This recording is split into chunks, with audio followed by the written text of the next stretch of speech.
السلام علیکم ورحمۃ اللہ وبرکاتہ۔ آج میں آپ کے ساتھ ایک ایسی چیز شیئر کرنے والا ہوں جس سے عین ممکن ہے کہ آپ کی آنکھیں کھل جائیں گی، عین ممکن ہے۔ میرے خیال سے اگر اس بیان کے بعد بھی اگر کسی پہ احساس نہیں آ رہا ہے، کسی کو شعور اس کا بیدار نہیں ہو رہا، کسی کو یہ احساس نہیں ہو رہا، تو پھر اس شخص پہ کام کرنا بھی بیکار ہے۔ یعنی اب میں ایسی خطرناک بات بتانے والا ہوں آپ کو جس سے کم تو عقل والے کو تو شعور آ جانا چاہیے۔ اصل میں ہوا یہ ہے کہ قرآن سے غافل کر دینا، اسلام سے دور کر دینا، نبی صلی اللہ علیہ وسلم کی باتوں سے ہٹانا لوگوں کو، ایون نبی صلی اللہ علیہ وسلم کے دور میں بھی لوگوں کو نبی کی دعوت سے روکنے کے بڑے ہتھ کنڈے، بڑی کوششیں کی گئی، مکے میں بھی کی گئی، مدینے میں بھی کی گئی۔ تو اسی فیملی کے، اسی خاندان کے، انہی کافروں کے اہل بیت صرف نبی کے ہی اہل بیت نہیں ہوتے نا، کافروں کے بھی اہل بیت ہوتے۔ ان کے گھر والے جو ان کے کام کو لے کے آگے بڑھے، انہوں نے کیا کیا کوششیں کی۔ یعنی نبی صلی اللہ علیہ وسلم خطبہ دے رہے ہیں، سامنے میوزک لگا دیا، نبی صلی اللہ علیہ وسلم کچھ سمجھانا چاہ رہے ہیں، چیخنا چلانا شروع کر دیا، منافقین جو ہے آوازیں نکالنے لگے، ہمارے نبی پہ قربان ہو جائیں۔ وہاں لوگوں نے سمجھایا کہ بھائی نبی کیا کہہ رہے ہیں، سننے دو، تمہارا چیخ پکارا کیوں کر رہے؟ آج بھی وہی ہو رہا، نعرہ تکبیر، اللہ اکبر۔ بلکہ کچھ مولوی تو ایسے بھی ہے، ایسے ہاتھ کر کے ایسے اشارے کرتے ہیں، ہاں بولو، تعریف کرو، میری تعریف کرو۔ اور کیا کیا ہوا؟ شاعر کہا گیا، ظلم و ستم توڑے گئے نبی صلی اللہ علیہ وسلم پہ، مارا پیٹا گیا، کچرا ڈالا گیا، اجڑی ڈالی گئی، گوبر ڈالا گیا، بدماش آوارہ لڑکوں کو پیچھے لگا دیا گیا۔ اب اس کے بعد یہ لوگ سمجھ گئے کہ بھائی یہ سختی سے ہونے والا کام نہیں ہے، چال چلی جائے، ایسا کچھ کرو کہ یہ لوگوں میں پھوٹ پڑ جائے، مسلمانوں میں پھوٹ پڑ جائے۔ اب نبی کا کام تو رکنے والا نہیں نظر آ رہا ہے، زیادہ سے زیادہ لوگ کنونس ہو رہے ہیں، تو نبی کو بدنام کرنا شروع کر دیا۔ عجیب عجیب بہانے بنانے لگے، آپ کو لکھنا پڑھنا نہیں آتا، آپ کے کپڑے ٹھیک نہیں ہیں، آپ یتیم ہیں، آپ ایسا ہے، آپ ویسا۔ پھر بھی کام نہیں رکا۔ تو ان کے یہ جو خاندان والے ہیں، انہوں نے آگے جا کے کیا کیا، نبی کی باتوں میں چینجز لانا شروع کیا، چنانچہ جھوٹی روایات گھڑنے لگے۔ آج بھی ہمارے پاس لوگ ہیں عجیب عجیب اتنی موٹی موٹی کتابیں لے کے گھومتے ہیں سناتے ہوئے، ابو ہریرہ رضی اللہ عنہ نے فرمایا کہ رسول اللہ صلی اللہ علیہ وسلم نے کہا۔ وہ بیچارے کو قرآن ہی نہیں معلوم ہے، اس کو کیا معلوم ہے؟ اس کو کیا معلوم ہے اللہ تعالیٰ جو ہے قرآن میں کیا کہہ رہا ہے، اور آپ کی یہ جو روایتوں کی کتاب ہے یا کسی انسان کی لکھی ہوئی کتاب ہے، وہ آپ کیا سنا رہے ہیں اس کو اسلام کے نام پہ؟ اس کو وضو کرنا سکھا رہے ہیں، اس کو عزا دینا سکھا رہے ہیں، اس کو سورہ فاتحہ یاد دلا رہے ہیں، اس کو نماز پڑھنا سکھا رہے ہیں، ٹھونگے مارنا سکھا رہے ہیں، لیکن مطلب نہیں سمجھا رہے اس کا کیا ہے۔ اس کو طوطا، اس کو مٹھو بیٹا بنا کے چھوڑ دے رہے ہیں۔ بہت سارے جانور آج کل بات کر رہے ہیں انسانوں کی، بالکل اسی طرح کا ایک جانور بنا کے چھوڑ دے رہے ہیں آپ۔ اس کے بعد کیا کیا ان لوگوں نے؟ روایتیں گھڑنا شروع کی۔ اس کے بعد کیا کیا؟ قرآن سے ہٹانے کے لیے وظیفے شروع کروا دیے، سبحان اللہ، الحمدللہ، اللہ اکبر۔ پھر نبی کے نام پہ جھوٹ بولا، نبی کی بیٹی کے نام پہ جھوٹ بول کے لالتے رہے۔ اور کیا کیا کہ فجر کے بعد یہ پڑھیں گے تو یہ ہو جائے گا، ظہر کے بعد یہ پڑھیں گے تو یہ ہو جائے گا۔ اب اس کے بعد اور بھی پھر ترقی کرتے گئے ان کے کافروں کے اہل بیت، مشرکین کے اہل بیت، منافقین کے اہل بیت، اسلام کے دشمنوں کے اہل بیت۔ انہوں نے کیا کیا؟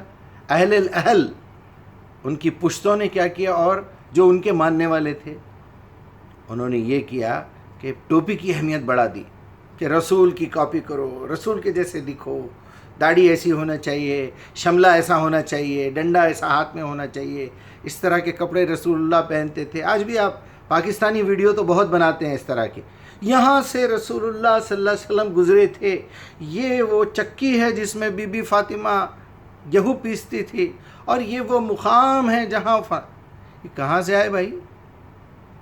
کیا گارنٹی ہے آپ کے پاس اس بات کی؟ یعنی کسی طرح آپ کا ٹائم ویسٹ کیا جائے، رسول کا نام لے کے، میلاد النبی کر کے، اور یہ کر کے، فاتحہ دلا کے، درگاہوں پہ لے جا کے، وظیفے پڑھا کے، کسی طرح آپ کا ٹائم ویسٹ کیا جائے، آپ کو قرآن سے بے خبر کیا جائے۔ پھر اس کے بعد اور ظالم پیدا ہوئے، ان لوگوں میں مفتیاں بننے لگے، پھر یونیورسٹیوں میں پوزیشن بنائی گئی، امام کی پوزیشن، مؤذن کی پوزیشن، یہاں یہ صاحب مفتی بنیں گے، یہ عالم، یہ فاضل، یہ مفتی، یہ کامل، یہ فلاں، یہ جاہل، آخری کا درجہ ملتا ہے جاہل کا اللہ کے پاس۔ یہ کرنے لگے۔ آج بھی یہ ہو رہا ہے آپ کے ساتھ۔ اگر آپ کو پہچاننا ہے کہ یہ جو عالم کا بھیس بدل کے، یہ داڑھی لگا کے، یہ ٹوپی پہن کے، یہ شملہ باندھ کے اگر اللہ اور اس کے رسول کی بات کر رہا ہے، دین کی بات کر رہا ہے، اسلام کی بات کر رہا ہے، اور اگر وہ آپ کو قرآن نہیں سمجھا رہا ہے، تو سمجھ لیجئے کہ وہ اسی خاندان میں سے ہے، انہی جاہلوں، انہی کافروں، انہی منافقین میں سے ہے۔ اچھا، بعض ایسے بڑے لیول کے منافقین ہیں جو آپ کو بظاہر قرآن بھی سمجھائیں گے، قرآن کی آیت کی تشریح بھی کریں گے، فلاں رکوع ہے، فلاں سورہ ہے، فلاں نمبر ہے، آخر میں آ کے وہ چندے وصول کرے گا یا پھر اپنے فرقے کی دعوت دے گا۔ اپنے فرقے کی دعوت دیا کوئی بات نہیں، ہم اس کو بھی قبول کرنے کے لیے تیار ہیں، لیکن فوراً دوسرے کسی فرقے کو کافر کہے گا، یہ اس کی پہچان ہے۔ تو اب صحیح بات کیا ہو سکتی ہے؟ پھر صحیح بات یہ ہو سکتی ہے کہ ایک قرآن کو اللہ تعالیٰ کی کتاب ثابت کر کے باقی کے تمام کو، جتنے چور بٹے باز قسم کے لوگ ہیں جو قرآن سے ہٹا رہے ہیں، ان کے خلاف آپ کو بات کرنا ہے، وہ بھی کچھ پرسنٹیج میں، لیکن زیادہ کام کیا کرنا ہے؟ قرآن کی دعوت دینا ہے۔ میرا ایک چینل ہے جس میں خیر الحدیث کتاب اللہ کے نام سے میں نے چینل بنایا۔ خیر الحدیث، سب سے بہترین حدیث اللہ کی کتاب ہے۔ اللہ تعالیٰ نے خود اپنی کتاب میں قرآن کا نام حدیث رکھا ہے، ایک نہیں 2-3 جگہوں پہ ہے۔ میں اگر چاہیے تو میں ڈسکرپشن میں دے دوں گا وہ آیت نمبر اور سورہ نمبر۔ تو حدیث تو بیسیکلی اللہ کی ہوتی ہے۔ اگر اللہ کی بات کو رسول اللہ ریپیٹ کر رہے ہیں تو خیر الحدیث کتاب اللہ، میری زبان سے نکلی ہوئی بہترین بات تو اللہ کی کتاب ہے۔ وہ خیر الحدی حدی محمد، اس پہ ڈائریکشن جس کا ہے، وہ یہ قرآن کے ڈائریکشن پہ چلنے کا طریقہ وہ محمد کا ہے۔ بات مکمل ہو گئی۔ اب اس کے بعد نیگیٹو بات بتائیے آپ صلی اللہ علیہ وسلم، وہی طریقہ میں سکھا رہا ہوں آپ کو۔ شر الامور محدثاتها، اب باقی کی جتنے باتیں کر رہے ہیں سب بکواس ہے، من گھڑت باتیں ہیں، یہ ان کے اپنے دماغ کی ہے، یہ اللہ کی بتائی ہوئی نہیں ہے۔ اور پھر دماغ کی بھی ہو تو کوئی بات نہیں، لیکن یہ فطوری ہیں، شر ہیں، ان کے اندر شر ہے۔ شر الامور، تمام ایسے معاملات، محدثاتها من گھڑت، کل محدثۃ بدع۔ آپ کیا سمجھتے ہیں، شرک بڑا گناہ ہے یا بدعت بڑا گناہ ہے؟ کوئی بھی کہے گا شرک بڑا گناہ ہے، نہیں، بدعت بڑا گناہ ہے۔ شرک میں تو وہ اللہ کو مانتا ہے، اس کے ساتھ کسی کو شریک کر رہا ہے، لیکن بدعت وہ ہے جو اللہ کی کتاب کو رد کر کے اس کے علاوہ کوئی نئی بات کرے، اسے بدعت کہتے ہیں۔ باضابطہ اعراف کی آیت نمبر 33 کا ٹاپ موسٹ لسٹ میں جو لفظ اللہ تعالیٰ نے استعمال کیا ہے وہ یہی ہے، ان تقولوا علی اللہ ما لا تعلمون، اللہ کے بارے میں، دین کے بارے میں، اسلام کے بارے میں وہ بات کہو جس کا تمہیں علم ہی نہ ہو، یا جو کچھ قرآن میں لکھی بھی نہیں ہے۔ قل انما حرم ربی الفواحش ما ظہر منہا وما بطن والاثم والبغی بغیر الحق ان تشرکوا باللہ ما لم ینزل بہ سلطانا ان تقولوا علی اللہ ما لا تعلمون۔ شرک سے اوپر ہے۔ تو میں یہ سمجھتا ہوں کہ ہم لوگوں کو یہ بات اچھی طرح سمجھ لینا چاہیے کہ کوئی بھی بات اس طرح کہہ دینا اور یہ کرنا، یہ بہت بڑا، اور آپ کو دین سے ہٹانے کی ایسے لیول پہ کوشش کی گئی ہے، ایسے جھوٹے واقعات گھڑے گئے ہیں کہ پہلی وہی جو ہے اقرا بسم ربک الذی خلق آئی، عیسیٰ کو زندہ اٹھا لیا گیا، عیسیٰ واپس آنے والے ہیں، کوئی مہدی علیہ السلام بھی آنے والے ہیں، اور کوئی کیا ہے کہ عجیب باتیں ہیں بھئی، وہ کوئی دجال بھی آنے والا ہے، اور اس طرح کے واقعات سنا کے جس کا قرآن سے کوئی تعلق نہیں ہے، کیونکہ ہم نے قرآن پڑھا ہی نہیں تو ہم پتہ کیسے چلے گا؟ کوئی بھی اللہ کے رسول کا نام لے کے کوئی بھی بات بول دے گا تو ہم مان لیں گے کیا؟ یہ وہی بیوقوف نالائق مانے گا جس کے پاس قرآن کا علم نہیں ہے۔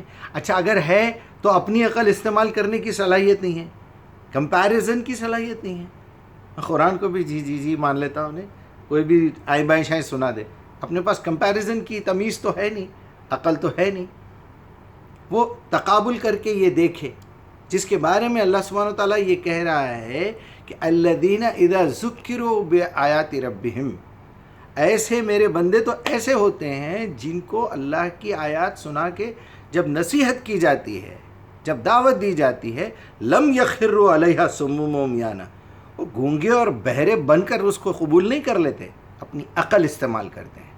سورہ یونس میں بھی بتایا کہ جو لوگ اپنی عقل استعمال نہیں کرتے، اللہ تعالیٰ ان کے اوپر گندگی، غلاظت یعنی فضلہ جو ہم نکالتے ہیں روز، وہ ڈال دیتا ہے عقلوں پہ، پھر ان کو کبھی ہدایت نہیں ملتی، کیونکہ عقل نہیں استعمال کرتے۔ سارا کام ہی تو عقل کا ہے، ساری باتیں ہی تو عقل کی ہیں۔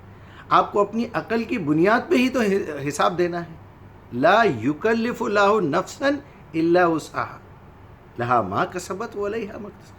آپ سے حساب کتاب ہونے والا ہی اسی بات کے اوپر ہے کہ آپ نے اپنا جو امتحان کا پرچہ لکھا تھا، جو جواب دیا تھا، اپنی عقل سے دیا تھا یا کتاب میں سے رٹا مار کے دیا تھا، یا سامنے والے کی کاپی کی تھی یا بازو والے کی کاپی کی تھی۔ بے شک آپ کا پیپر بالکل کریکٹ ہوگا، آپ کا آنسر بالکل آپ کی بک سے میچ ہوتا ہوا ہوگا، لیکن وہاں یہ بھی چیک کیا جائے گا کہ یہ جواب آپ نے رٹا مار کے یاد کر کے لکھ دیا تھا ایز اٹ از، یا اپنے دماغ سے سوچ سمجھ کے لکھا تھا۔ بالکل میں مثال دیتا ہوں ہمیشہ، 4 4 16 بچہ رٹا مار لیتا ہے، لیکن 4 4 16 کہتے کسے ہیں؟ کہ آپ 100 روپے کے جو ہے 4 حصے یہ بنائے، پھر یہ حصے بنائے، پھر 4 بنائے، پھر 4 بنائے، یہ 4 کو 4 سے ملٹیپلائی کریں گے تو 16 ہو جائے گا۔ اللہ تعالیٰ سے التجا ہے کہ ہماری غلطیوں کو معاف کرے، اور میں نے جو باتیں صحیح کہی ہے ہمارے دل و دماغ میں جما دے۔ السلام علیکم۔